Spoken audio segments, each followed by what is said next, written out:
दोस्तों Indian map की series को आगे बढ़ाते हुए आज के वीडियो में हम बात करने वाले कर्नाटक के बारे में। जी हाँ, भारत के हर राज्य के बारे में लगभग हम चर्चा कर चुके हैं। इसके बाद केवल तमिलनाडु और आंध्र प्रदेश बचेगा और केवल बचेगा पूर्वोत्तर भारत। इसके पहले हम सारे के सारे राज्यों पर पूरी डिटेल्स चर्चा कर चुके हैं। वीडियो अगर आपको देखना हो तो प्लेलिस्ट में जाकर या फिर नीचे डिस्क्रिप्शन बॉक्स में लिंक दे दूंगा, वहां जाकर आप वीडियो को देख सकते हैं। आज के वीडियो में बात करने वाले हैं कर्नाटक के बारे में। कर्नाटक भारत का बहुत ही महत्वपूर्ण राज्य है, तो आज के वीडियो में पूरी डिटेल से चर्चा करेंगे। तो वीडियो को शुरू से लेकर एंड तक जो देखेगा। वीडियो अगर पसंद आए तो प्लीज वीडियो को लाइक जरूर कीजिएगा। आपके लिए इतनी मेहनत से इतने पसीने में छोटे से कमरे में बिना फैन के वीडियो बनाया जा रहा है, तो प्लीज वीडियो को लाइक कीजिएगा। चलिए शुरुआत करते हैं कर्नाटक राज्य की। सबसे पहले कर्नाटक के अगर पुराने नाम की बात करें तो इसका जो भौगोलिक नाम है उसको धारवाड़ नाम जाना जाता है। जी हाँ, सबसे पहले ध्यान दीजिएगा, कर्नाटक को भौगोलिक दृष्टि से किस नाम से जाना जाता है? धारवाड़। इसीलिए यहाँ पर एक पठार पाया जाता है। इस पूरे पठार को धारवाड़ के पठार के नाम से भी जाना जाता है, जहां पर काफी ज्यादा खनिज पदार्थ, यहाँ पर सोना, लोहा, काफी सारी मात्रा में चीजें यहाँ पर मिलती है। अगर आपसे क्वेश्चन पूछते हैं कि धारवाड़ का पठार कहां पड़ता है, तो धारवाड़ का पठार पड़ेगा आपका कर्नाटक में। चलिए अब इसके सबसे पहले कुछ कॉमन चीजें जो पड़ोसी राज्य है उनके बारे में बात करते हैं। तो सबसे पहले यहाँ पड़ेगा आपका तेलंगाना, आंध्र प्रदेश पड़ता है, तमिलनाडु पड़ेगा दक्षिण में, यहाँ पड़ता है केरल नीचे की तरफ पड़ेगा, ऊपर पड़ेगा आपका गोवा। तो ये केरल से कर्नाटक से लगने वाले कुछ पड़ोसी राज्य। अब बात करते हैं इसके कुछ करंट स्टेटस, देखिए करंट अफेयर में जब पूछ सकते हैं। चलिए सबसे पहले यहाँ के वर्तमान सीएम की बात करें तो सिद्धारमैया के सीएम है। आप सभी को ज्ञात होगा कर्नाटक में हाल ही में चुनाव हुआ था, और चुनाव में दो लोगों के सीएम के बीच में काफी ज्यादा माथापच्ची हुई थी। कांग्रेस यहाँ पार्टी ने यहाँ पर विजय प्राप्त करी थी, बीजेपी को यहाँ पर आया था। अब सीएम बनने की होड़ में कौन आगे निकल गया? सिद्धारमैया। और सिद्धारमैया वर्तमान में कर्नाटक के सीएम मिलेंगे, कांग्रेस सरकार है, और अभी चुनाव है, तो करंट अफेयर में काफी ज्यादा क्वेश्चन यहाँ पर आपसे बन सकते हैं। दूसरी अगर बात करते हैं गवर्नर साहब की, तो गवर्नर मिलेंगे आपको थावरचंद गहलोत। आप सभी जानते होंगे थावरचंद गहलोत 2014 से 19 तक पहले मोदी सरकार के मंत्रिपरिषद में शामिल थे, लेकिन उनको वहां से हटा दिया गया। तो वर्तमान में वो थावरचंद गहलोत क्या मिलेंगे? कर्नाटक के राज्यपाल मिलेंगे। विधानसभा की सीटों की संख्या की बात करें 224, याद रखिएगा, क्योंकि वर्तमान में चुनाव हुआ है तो विधानसभा की सीटें जरूर पूछते हैं जिस राज्य में चुनाव होता है। तो 224 विधानसभा की सीटें मिलेगी। लोकसभा की सीटों की बात करें तो 28, और राज्यसभा की सीटों की बात करेंगे तो 12 सीटें वर्तमान में कर्नाटक में देखने को मिलेगी। चलिए आगे बढ़ते हैं, एक एक करके इनके जिलों के ऊपर चर्चा करते हैं। वाटर बॉडी की बात करें तो इधर पड़ेगा आपका अरब सागर, और नीचे तो केरल पड़ जाएगा, इधर तमिलनाडु पड़ जाएगा। तो अरब सागर की वाटर बॉडी से इसकी पूरी बॉडी लगती है। चलिए एक एक करके राज्यों जिलों की शुरुआत करते हैं। सबसे पहले जगह पड़ती है कलबुर्गी। कलबुर्गी सबसे ऊपर के क्षेत्र में। जब भी आप मैप पढ़ रहे हैं तो कृपा करके मैप खोल के बैठेगा, तभी आपको चीज समझ में आएगी। आपके पास जो ऑक्सफोर्ड का मैप है उसमें देखना है आपको, ध्यान दीजिए। सबसे पहले मेरा कलबुर्गी। इस कलबुर्गी को पहले गुलबर्गा के नाम से भी जाना जाता। जी हाँ, कलबुर्गी को पहले गुलबर्गा के नाम से जानते थे, और यहाँ पर एक साम्राज्य हुआ करता था, बहमनी साम्राज्य। जी हाँ, जिसकी स्थापना अलाउद्दीन बेहमन शाह के द्वारा 1342 में की गई थी। उसी को हसन गंगो के नाम से भी जाना जाता है। आप सभी को पता होगा, इतिहास में हम पढ़ेंगे इस बारे में। इसलिए जो कलबुर्गी क्षेत्र था, जो गुलबर्गा क्षेत्र है, वो बहमनी साम्राज्य के अंदर में आया करता था। इस पूरे एरिया में उसका शासन हुआ करता था। तो पहली जगह हमने पढ़ी कलबुर्गी, जिसको इसके पहले के समय पर गुलबर्गा के नाम से जानते थे। आगे बढ़िए, आगे हमको जगह मिलेगी बेलगांव। कलबुर्गी से थोड़ा सा नीचे चलेंगे तो बेलगांव। बेलगांव बहुत ही ज्यादा फेमस है एग्जाम के पॉइंट ऑफ व्यू से भी, क्योंकि बेलगांव में सन 1924 में गांधी जी के द्वारा एक अधिवेशन की अध्यक्षता की गई थी। अधिवेशन था कांग्रेस का। यह अधिवेशन इसलिए इंपॉर्टेंट क्योंकि यह पहला अंतिम अधिवेशन है जिसमें गांधी जी ने किसी कांग्रेस के अधिवेशन की अध्यक्षता करी थी। इसके पहले ना गांधी जी ने कभी अध्यक्षता करी है, उसके बाद भी कभी अध्यक्षता नहीं करी है। तो क्वेश्चन पूछा जाता है कि कौन से कांग्रेस के अधिवेशन की अध्यक्षता गांधी जी के द्वारा की गई थी, तो वो एक ही अधिवेशन मिलेगा। कौन सा मिलेगा? कर्नाटक के बेलगांव में, और सन मिलेगा आपको 1924। बेलगांव ही बोलते हैं, लेकिन वो जो अधिवेशन था वो बेलगांव के नाम से जाना जाएगा। तो 1924 में बेलगांव अधिवेशन की अध्यक्षता गांधी जी के द्वारा की गई थी। पहला और एकमात्र अधिवेशन है जिसकी अध्यक्षता गांधी जी की थी। तो वो जगह पड़ती है आपको यहाँ पे। आगे बढ़िए, बेलगांव से जस्ट नीचे, बेलगांव से थोड़ा सा नीचे आगे मिलेगा आपको धारवाड़। जी हाँ, मैंने अभी बताया इसको धारवाड़ के नाम जानते हैं, तो यहाँ पर जगह मिलेगी आपको धारवाड़। दूसरा, धारवाड़ क्यों फेमस है? चूड़ी के लिए। जी हाँ, चूड़ी के कारखाने के लिए भारत में दो ही जगह फेमस है। याद कीजिए, यूपी के मैप में हम पढ़ के आ चुके हैं। यूपी के मैप में हमने पढ़ा था फैजाबाद। जी हाँ, फैजाबाद जो जगह थी वो काय के लिए फेमस थी? वहां पर चूड़ी के लिए। और अब यहीं अगर बात करते हैं दक्षिण भारत की, तो दक्षिण भारत में धारवाड़ मिलेगा, जो कि चूड़ी के कारखाने के लिए बहुत ज्यादा फेमस है।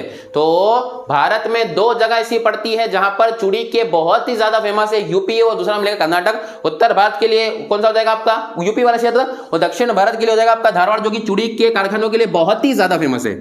अगली बात करते हैं हुबली। जी हाँ, हुबल्ली के नाम से 2-3 चीजें काफी फेमस है। धारवाड़ के जस्ट थोड़ी सी नीचे पड़ता है हुबल्ली। सबसे पहले तो इसका एक रेलवे का हेडक्वार्टर्स है। हम रेलवे के हेडक्वार्टर्स से एक सेपरेट वीडियो बनाएंगे जिसमें अपन सारे हेडक्वार्टर के ऊपर पूरे डिटेल करेंगे। हालांकि हम एक एक जितने भी हेडक्वार्टर है मैप वाइज हम सभी के ऊपर चर्चा कर चुके हैं। सबसे बात करते हैं हुबल्ली। हुबल्ली पड़ता है, ध्यान दीजिए, कर्नाटक पड़ेगा इधर, तो ये कौन सा हो जाएगा आपका दक्षिण पश्चिम। इसलिए जो हुबल्ली है वो दक्षिण पश्चिम रेलवे का क्या मिलेगा आपको हेडक्वार्टर। और दूसरा सबसे महत्वपूर्ण बात, यहां पर बनने वाला प्लेटफॉर्म, जी हाँ, हुबल्ली में सिद्धारुद्धा स्वामी नाम से एक रेलवे स्टेशन बनाया जा रहा है। वहां पर जो प्लेटफॉर्म है वो बनने वाला है भारत का सबसे लंबा प्लेटफॉर्म, जिसकी लंबाई लगभग 1400 मीटर होगी। जी हाँ, अभी तक इसके पहले जो सबसे लंबा रेलवे प्लेटफॉर्म हुआ करता था वो हुआ करता था गोरखपुर का, जिसकी लंबाई 1366 मीटर थी। वो पूरे एशिया का सबसे लंबा रेलवे प्लेटफॉर्म हुआ करता था। लेकिन अब वो हमारा रिकॉर्ड हम खुद तोड़ने वाले हैं और यहाँ पर बनने वाला है सिद्धारुद्धा स्वामी, जो कि पूरे के पूरे भारत का, पूरे एशिया का सबसे लंबा रेलवे प्लेटफॉर्म रहेगा और नाम रहेगा हुबल्ली में। नाम मैंने अभी बताया आपको सिद्धारुद्धा स्वामी। तो यहाँ पे 3 टॉप हो जाएंगे आपके। पहला हो जाए कौन सा आपका सिद्धारुद्धा स्वामी, दूसरा मैंने गोरखपुर, तीसरा खड़गपुर। तो ये भारत के सबसे लंबे रेलवे प्लेटफॉर्म की बात हो रही है, ध्यान दीजिएगा।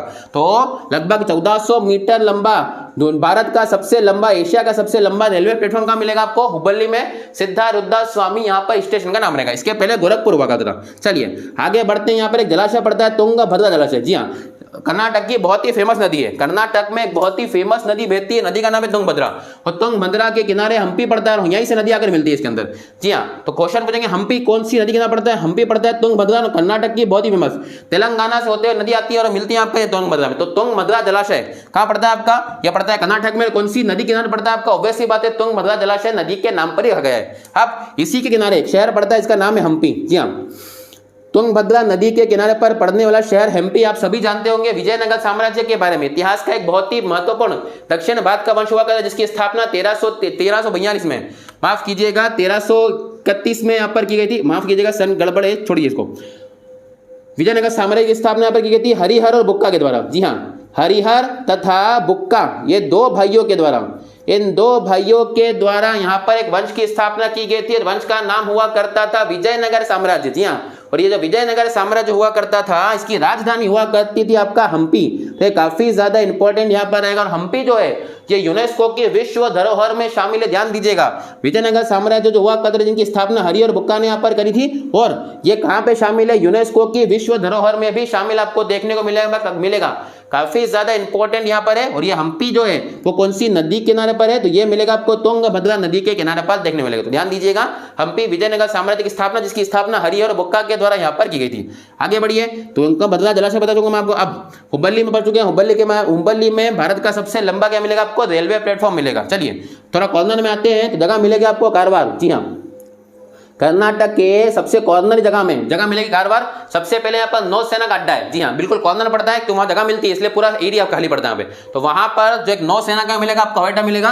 और दूसरा बहुत ही महत्वपूर्ण जानकारी है, कारवार जो है वो मैंग्रोव वनस्पति के लिए काफी ज्यादा फेमस है। जी हाँ, मैंग्रोव वनस्पति के लिए फेमस कर्नाटक में कौन सा जगह मिलेगी आपको, कारवार। काहे फेमस है, अच्छा मैंग्रोव वनस्पति क्या होता है, मैंग्रोव वनस्पति उस वनस्पति को बोलते हैं जो वनस्पति, मान लीजिए पेड़ है, तो पेड़ की नॉर्मली जड़ें कहाँ होती है, जमीन के अंदर मिलेगी आपको।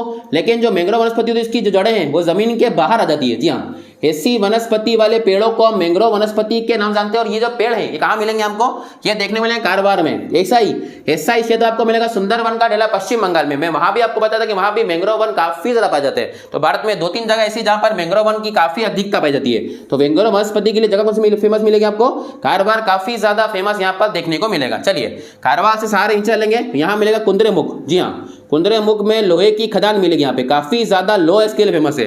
कुंद्रेमुख जो है वो जगह फेमस है लोहे की खदान के लिए। यहाँ से काफी ज्यादा लोहा निकलता है, इतना लोहा निकलता है यहाँ से, मैंने अभी बताया आपको धारवाड़ का पठार है और पठार में से हमेशा कुछ ना कुछ खनिज निकलता रहेगा। तो वो जगह मिलती है आपका कुंद्रेमुख। और कुंद्रेमुख से लोहे की इतनी ज्यादा मात्रा है कि हम तो लोहा यूज करते ही हैं, हम विदेशों में भी बेचते हैं। हमारा यहाँ से सबसे ज्यादा लोहा आता है ईरान के पास में। जी हाँ, यहाँ पड़ता है कुंद्रेमुख। और यहाँ पड़ता है आपका मंगलुरु। मंगलुरु जो है वो पड़ता है आपका बंदरगाह। और मंगलुरु बंदरगाह से हम इसको शिफ्ट करके कहाँ भेजते हैं, ईरान के पास भेजते हैं। क्वेश्चन ये पूछ सकते हैं भारत के कौन से बंदरगाह से ईरान को यहाँ पर लोहा सप्लाई किया जाता है, तो यहाँ पर मिलेगा आपको मंगलुरु बंदरगाह अलग है और यहाँ पर मिलेगा आपको एयरपोर्ट अलग मिलेगा, वो बात में बात नहीं करेंगे। तो ये बनेगा कुद्रेमुख। तो कुद्रेमुख कर्नाटक में फेमस पड़ता है, वो किस चीज के लिए फेमस है? लो अयस्क के लिए काफी ज्यादा फेमस है, जहां से ईरान के लिए हम लोहे को यहाँ से बेचते हैं। तो कुद्रेमुख की खदान यहाँ मिलेगी।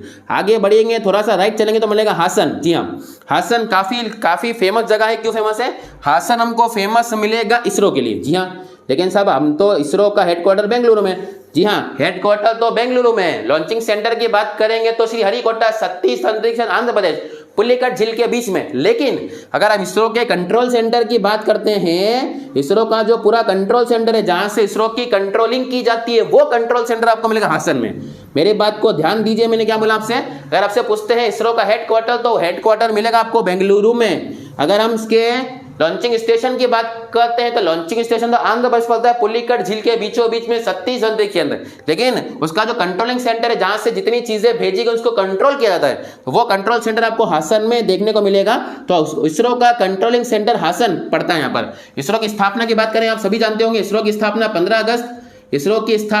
अगस्त 1969 को यहाँ पर की गई थी। हेडक्वार्टर आप सभी को पता है बेंगलुरु में है। उसके पहले अध्यक्ष विक्रम साराभाई और वर्तमान अध्यक्ष की बात करेंगे टी सोमनाथन, वर्तमान में इसरो के अध्यक्ष मिलेंगे। चलिए, काफी जानकारी हमने प्राप्त कर ली है, आगे बढ़ते हैं। बेंगलुरु, जी हाँ, बेंगलुरु के बारे में सब जानते होंगे, कर्नाटक की राजधानी पड़ती है। और बेंगलुरु दो तीन चीजों के लिए काफी ज्यादा फेमस है। पहला, इसे अंतरिक्ष सिटी कहा जाता है।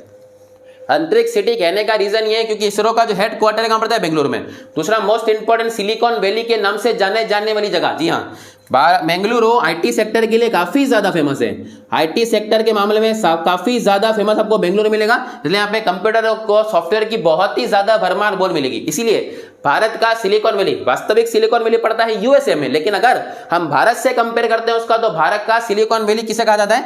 बेंगलुरु को यहाँ पर कहा जाता है। कॉफी काफी इंपॉर्टेंट क्वेश्चन है, बहुत बार एग्जाम में पूछा गया है, याद दीजिएगा। भारत का सिलिकॉन वैली और भारत का अंतरिक्ष सिटी दोनों के नाम से बेंगलुरु को यहाँ पर जाना जाता है। बेंगलुरु से थोड़ा ही नीचे उतरेंगे, जगह पड़ती है श्रवणबेलगोला, बिल्कुल बेंगलुरु में थोड़ी सी नीचे जगह पड़ती है श्रवणबेलगोला। यहाँ पर एक पूरा एरिया है, याद कीजिए। श्रवणबेलगोला हम जगह इतिहास में पढ़ के आए हुए हैं। जब हमने जैन धर्म पढ़ा था तो जैन धर्म में भद्रबाहु, जो कि महावीर स्वामी जी के शिष्य हुआ करते थे, वो जब मगध में 12 साल का अकाल पड़ा था तो अपने अनुयायियों को लेकर मगध छोड़कर कहां गए थे? कर्नाटक। जिस स्थान पर वो रहे थे 12 सालों तक, वो जगह थी श्रवणबेलगोला। और यहीं पर इसी श्रवणबेलगोला में भारत का एक बहुत ही फेमस राजा जिसका नाम हुआ करता था चंद्रगुप्त मौर्य। चंद्रगुप्त मौर्य ने अपने सारे के सारे जो प्राण थे, जो संलेखना विधि थी, अपने संलेखना विधि से अपने प्राणों को पूरी तरीके से त्याग दिया था। तो 298 ईसा पूर्व में किसके द्वारा?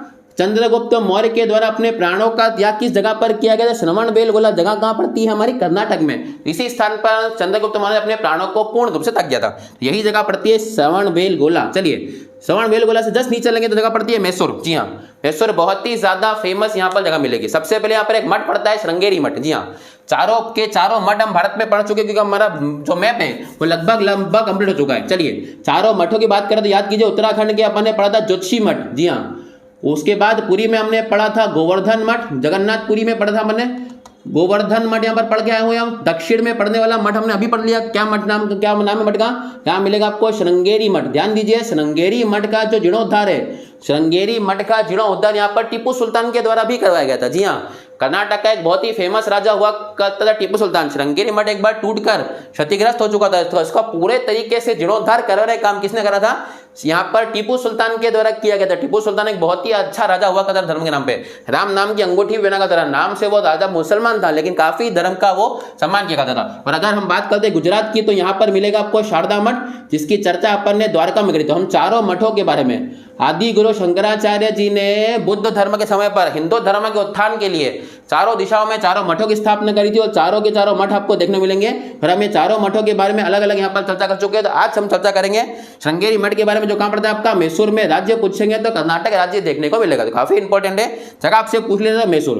दूसरा, मैसूर में गार्डन बड़ा फेमस है, वृंदावन गार्डन। जी हाँ, अगर हम वृंदावन जगह की बात करते हैं तो वृंदावन जगह तो उत्तर प्रदेश में पड़ती है, जहां पर कान्हा जी के लिए बहुत ही फेमस है। लेकिन जो दूसरी जगह है वृंदावन गार्डन, पूछेंगे एग्जाम में कंफ्यूज करने के लिए बहुत पूछते हैं, और जान जानबूझ के ऑप्शन उत्तर प्रदेश देंगे ताकि आधे बच्चे उससे कंफ्यूज हो जाए। वृंदावन जगह पड़ती है उत्तर प्रदेश में, लेकिन जो वृंदावन गार्डन है वो कहाँ पड़ता है आपका, मैसूर में पड़ता है। काफी ज्यादा फेमस यहाँ पर मिलेगा। शृंगेरी मठ के बारे में आपको बता चुका हूँ, तो ये मैसूर जगह काफी ज्यादा फेमस है। मैसूर में काफी खाने की चीजें फेमस मिलती है। चलो मैसूर से थोड़ा सा नीचे उतरेंगे, जगह पड़ती है बांदीपुर। जी हाँ, मेरे को लास्ट में लिखा है, आपको दिख नहीं रहा होगा, लेकिन यहाँ लिखा है बांदीपुर, बिल्कुल लास्ट में सबसे नीचे बांदीपुर नाम शहर भी है। और दूसरा बांदीपुर नाम से राष्ट्रीय उद्यान है, और बांदीपुर में काफी ज्यादा टाइगर यहाँ पर पाए जाते हैं। टाइगर के लिए बांदीपुर राष्ट्रीय उद्यान काफी ज्यादा यहाँ पर फेमस मिलता है। तो कर्नाटक के नीचे है, कर्नाटक में मैसूर के जस्ट नीचे जगह पड़ती है बांदीपुर। बांदीपुर टाइगर राष्ट्रीय उद्यान किस राज्य में पड़ता है, तो वो पड़ेगा कर्नाटक में। काफी सारे राष्ट्रीय उद्यान यहाँ पड़ते हैं, लेकिन उसमें फेमस कौन सा मिलेगा आपको, बांदीपुर। आप यहाँ से बिल्कुल कॉर्नर चलेंगे, बिल्कुल कॉर्नर निकल जाते हैं तमिलनाडु साइड, तो तमिलनाडु की साइड में जगह पड़ती है कोलार। जान दीजिए यहाँ पर जगह का नाम है कोलार। और मैंने अभी बताया धारवाड़ का पठार है, यहाँ से लोहा निकल चुका है। अब कोलार से निकलता है सोना, सोने की खदान यहाँ पर पाई जाती है। भारत में एकमात्र जगह है जहां सोने की खदान पाई जाती है, और वो राज्य पड़ता है कर्नाटक, और उस खदान का नाम है कोलार गोल्ड फील्ड, जिसे आपने मूवी में देखा होगा KGF। इस KGF का फुल फॉर्म यहाँ पर कोलार गोल्ड फील्ड ही यहाँ पर है। आप रॉकी भाई के बारे में तो जानते ही होंगे, इसीलिए वो जो जगह है, वो जो पिक्चराइजेशन है जहां पर वो बताया गया है, वो पिक्चराइजेशन कोलार जगह है, तो कोलार गोल्ड फील्ड नाम से। क्वेश्चन पूछेंगे भारत की एकमात्र जगह जहां से सोना निकलता है, कौन सा मिलेगा, कोलार। कहां पड़ता है वो, कर्नाटक में। सोने की खदान काफी फेमस है, हीरे के लिए फेमस है मध्य प्रदेश का पन्ना, आपको पता होगा चांदी के लिए झुंझुनू खेतड़ी राजस्थान, काफी जगह फेमस भारत में पड़ती है। तो कोलार में सोने की खदान काफी ज्यादा फेमस यहाँ पे मिलेगी। कुंतलेक बता दूंगा आपको, लोहा इसका। हासन इसरो का लॉन्चिंग स्टेशन है। बेंगलुरु राजधानी भी है, आपका अंतरिक्ष सिटी भी है, और तीसरा इसरो का स्टेशन है। इसरो का लॉन्चिंग स्टेशन पूछेंगे तो हासन पड़ता है। मैसूर में 2 चीज मैंने आपको बता दी, वृंदावन गार्डन फेमस है और श्रृंगेरी मठ यहाँ पर मिलेगा। इसी के नीचे पड़ता है बांदीपुर, जो कि काय के लिए फेमस है, आपका बाघों के लिए काफी ज्यादा फेमस है। तुंगभद्रा राष्ट्रीय उद्यान भी है, जलाशय भी है। जलाशय किसके किनारे, नदी किनारे पर है। इसी नदी के किनारे पर पड़ने वाला शहर पड़ेगा हम्पी, जो कि यूनेस्को में शामिल है, जिसकी स्थापना हरिहर बुक्का के द्वारा यहाँ पर की गई थी। उसके बाद आगे पढ़ते हैं तो हुबली पड़ता है। हुबली में दक्षिण पश्चिम रेलवे हेडक्वार्टर है। प्लस भारत का सबसे लंबा जो रेलवे प्लेटफॉर्म है कहां बनने वाला है, हुबली में बनने वाला। काफी इंपॉर्टेंट क्वेश्चन है, जिसकी लंबाई रहेगी आपको 1400 मीटर। हम हमारा ही रिकॉर्ड तोड़ के आगे बढ़ रहे हैं। अगला मिलेगा आपको धारवाड़।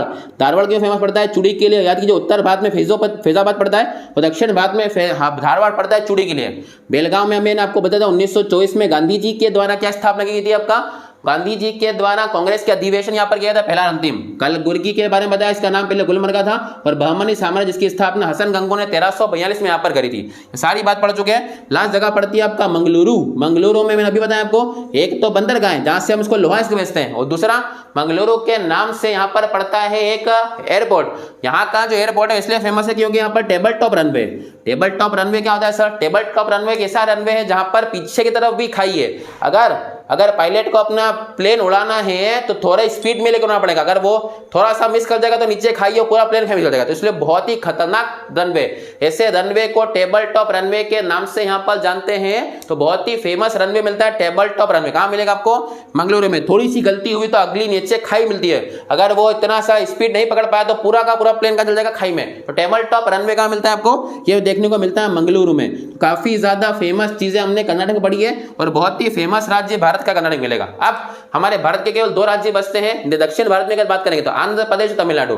इसके बाद हम एक चर्चा करेंगे पूर्वोत्तर के बारे में, और उसके बाद हम धीरे धीरे भारत के पर्वत, भारत की नदियां, भारत के पठार, ऐसे भारत के राष्ट्रीय उद्यान, भारत की प्रमुख झीलें, ऐसे करते करते हम भारत की हर एक चीज के इतना अगर आप पढ़ लेंगे तो भारत का सारा डाटा आपके पूरे दिमाग में होगा। गूगल मैप बाद में पहुंचना चाहिए, आपका दिमाग मैप से पहले पहुंच जाना चाहिए यहाँ पर। आई होप आपको वीडियो पसंद आएगा। वीडियो अगर पसंद आए तो प्लीज वीडियो को लाइक कीजिए, चैनल को सब्सक्राइब करना बेल मत भूलिए। प्लीज अगर देख ले तो लाइक कीजिए, क्योंकि इतने पसीने में आपके लिए इतनी मेहनत से वीडियो बनाना है। प्लीज वीडियो को लाइक कीजिए, इसमें आपका कुछ नहीं जाता है। पसंद आए तो लाइक कीजिए, सब्सक्राइब कीजिए। मिलता है अगली वीडियो में, तब तक के लिए जय हिंद।